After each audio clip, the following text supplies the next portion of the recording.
ભીંડા ભીંડા થઈ ગયા તારા તો કઈ થઈ રહ્યા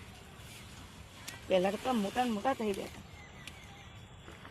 હતા દુઃખો મારે એક વર્ષ થઈ ગયું ખબર પડી એક વર્ષ ના એક વર્ષ નહીં વર્ષમાં કેટલી વાર થાય ભીંડા 2 મહિના બરાબર ના ચાલે પછી હલકા પડે આ તો ચોમાસું શિયાળામાં ના થાય ને ઉનાળામાં થાય ભીંડા તો ચોમાસા હોય ઉનાળી આવી હોય શિયાળી આવી હોય પણ આ દુઃખોમાં આવે એટલે થઈ જાય તો લાગશે ને બનાજી જુઓ ને હા ફૂટ પાહા થશે તમારા લગે રહેવાના